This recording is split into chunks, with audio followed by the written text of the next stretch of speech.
Hali ya uchumi Tanzania. Mheshimiwa Spika, serikali imeendelea kuelekeza nguvu kwenye sera za kiuchumi jumla na sera za uchumi katika ngazi za chini zinazogusa wananchi wa kawaida. Ni wazi kuwa kazi hii haikuwa nyepesi wala rahisi kutokana na hali ya Uviko 19 na migogoro ya kikanda inayoendelea ambayo imepelekea uchumi wa dunia kutetereka. Ili kukabiliana na hali hii, serikali ilichukua hatua mbalimbali za kisera, kiutawala na uwekezaji ili kukuza uchumi wa nchi yetu. Ni wazi kuwa jitihada zetu zilizaa matunda. Ukuaji wa uchumi wa nchi yetu ulipanda kutoka wastani wa 3.9 mwaka 2021 hadi 5.5 mwaka 2024.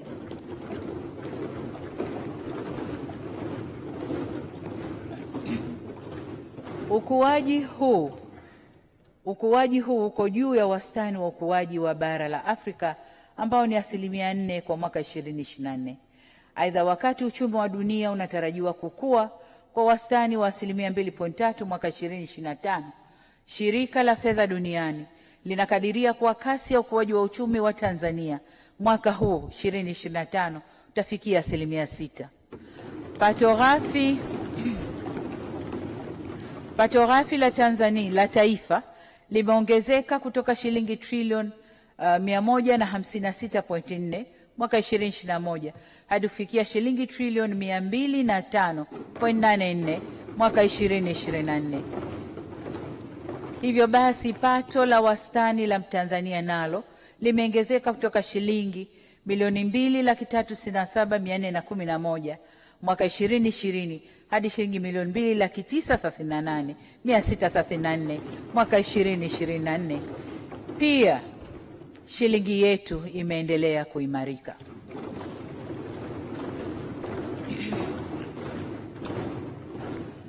Mheshimiwa Spika, kiashiria kingine muhimu cha utulivu wa uchumi ni mfumuko wa bei ambao uliendelea kuwa chini ya 5% kwa miaka yote minne.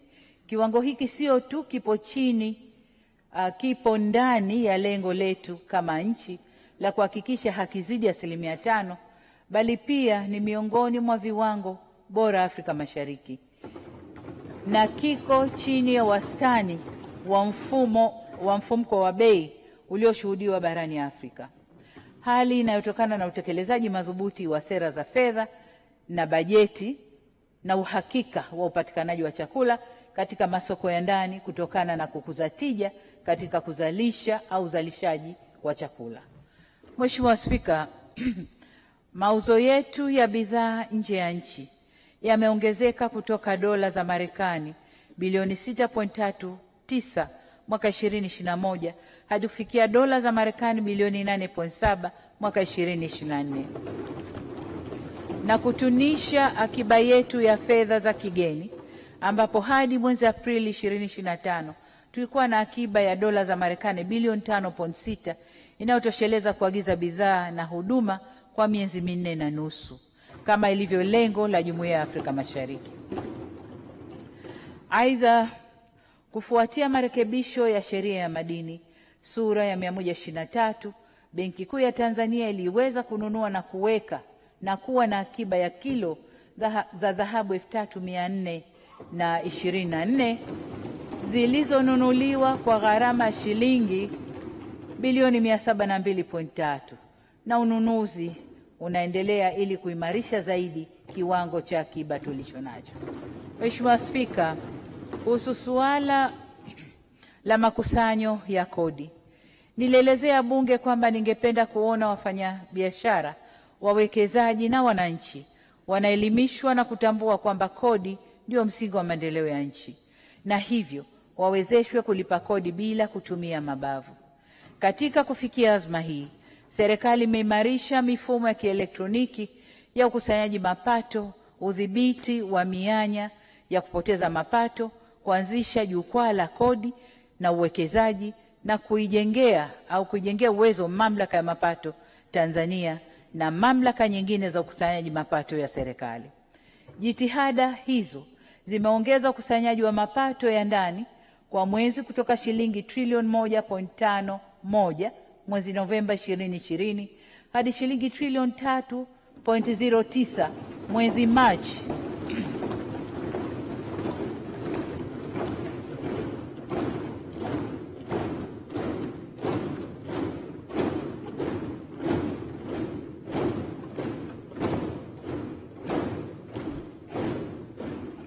Nashukuru waheshimiwa wabunge. Kwa hiyo tumefikia shilingi trilioni 3.09 mwezi Machi mwaka huu 2025, ikiwa ni ongezeko la 104%. Ili kuimarisha zaidi usimamizi wa kodi nchini, niliunda Tume ya Rais ya Marekebisho ya Kodi ambayo tunatarajia itakuja na mapendekezo yatakayoleta mageuzi ya kiutendaji kwenye mifumo wa utozaji na ukusanyaji wa kodi nchini. Mheshimiwa Spika, ili kutoa huduma bora kwa wananchi, bajeti ya serikali imeongezwa kutoka shilingi trilioni 34.88 mwaka 2021 hadi shilingi trilioni 50.29 mwaka 2024/25, ikiwa ni ongezeko la wastani wa 8.84% kwa mwaka. Nalishukuru sana bunge hili kwa kupitisha bajeti hizo.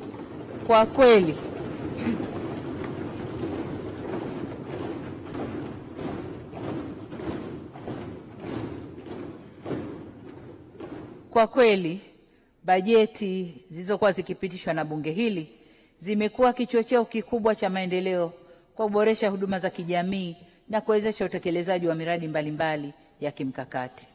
Mheshimiwa Spika, hadi kufikia Mei 2025, deni la serikali lilifikia shilingi trilioni 107.7. Kati ya deni hilo, deni la nje ni shilingi trilioni 72.94 na deni la ndani ni shilingi trilioni 34.76. Kuongezeka kwa deni la serikali kumetokana na sababu mbalimbali. Mojawapo ni kupokelewa kwa fedha za mikopo mipya na ya zamani ambayo mikataba yake iliingiwa tangu serikali za awamu ya nyuma kwa ajili ya utekelezaji wa miradi ya maendeleo. Ni vyema tukafahamu kuwa mkopo unaweza kusainiwa leo, lakini fedha husika zikaanza kupokelewa baada ya maandalizi ya mradi kukamilika na mradi kuanza. Hivyo ili liwe deni au mkopo huo uingie kwenye deni la serikali, ni lazima serikali iwe imepokea fedha hizo, huduma au vifaa tulivyokubaliana.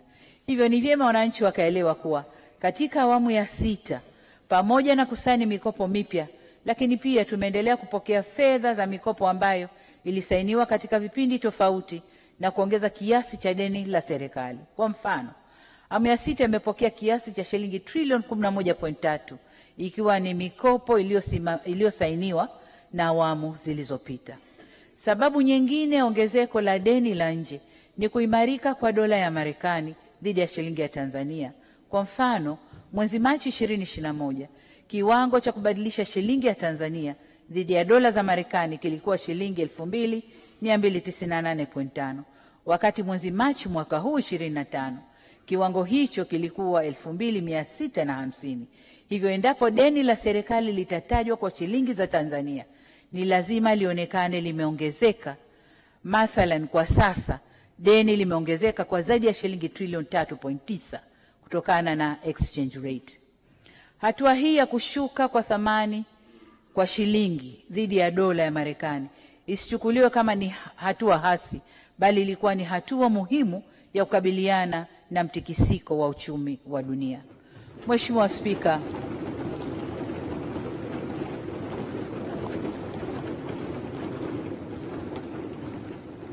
Spika, kuhusu mwenendo wa ulipaji wa deni la serikali, napenda kutaarifu kuwa malipo ya deni la serikali yamekuwa yakiongezeka kutoka shilingi trilioni 8.22 mwaka wa fedha 2021 hadi kufikia makadirio ya shilingi trilioni 14.20 kwa mwaka 2025/2026.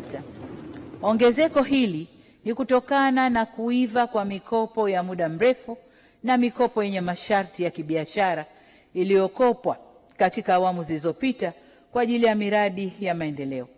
Aidha, kuongezeka kwa malipo ya deni hasa la nje kumesababishwa pia na mabadiliko ya mara kwa mara ya riba katika masoko ya fedha ya kimataifa kutokana na sababu mbalimbali zikiwemo athari za uviko 19 na uamuzi wa hazina ya Marekani kubadilisha viwango vya riba vya dhamana za serikali ya nchi hiyo. Mabadiliko hayo yalisababisha baadhi ya nchi zinazoendelea hasa Afrika kushindwa kulipa madeni kwa wakati. Mheshimiwa Spika, ongezeko la deni la ndani limechangiwa na mikopo kugharamia miradi maendeleo na kulipa madeni ya ndani yaliyoiva kwa uwekezaji wa dhamana za serikali kwa utaratibu wa kulipia mtaji wa dhamana za serikali zilizoiva. Aidha, tulifanya maamuzi ya kutambua madeni mengine ya mifuko ya hifadhi ya jamii kwa serikali kupitia hati fungani maalumu isiyo taslimu yenye thamani ya shilingi trilioni 2.67. Kati ya kiasi hicho shilingi trilioni 2.18 madeni ya PSSSF ya waliokuwa wafanyakazi wa serikali kabla ya 1999 maarufu kama pre-99. Shilingi bilioni 400.71 ni madeni ya NSSF ya muda mrefu na shilingi bilioni 63.52 ni madeni ya kampuni ya ubia ya mifuko ya pensheni yani PPP, Pension Property Limited. Kampuni hii ilifadhili miradi ya serikali kwa kutoa mikopo kwa vipindi tofauti kwa ajili ya kugharamia utekelezaji wa miradi ya serikali ambao ni ujenzi wa ukumbi wa bunge hili letu Dodoma, na ujenzi wa chuo cha sayansi ya teknolojia cha Nelson Mandela Arusha. Madeni haya hayakuwahi kuwa sehemu ya deni la serikali. Kiasi cha shilingi trilioni 2.2 kilichobaki kinatarajiwa kuanza kutambuliwa ndani ya miaka mitatu ijayo kwa kuanza na mwaka 2025-2026 ambapo deni la kabla ya mwaka 1999 kiasi cha shilingi bilioni 630 litatambuliwa na deni la NHIF kiasi cha shilingi bilioni 180 zilizotumika kujenga hospitali ya Benjamin Mkapa Dodoma.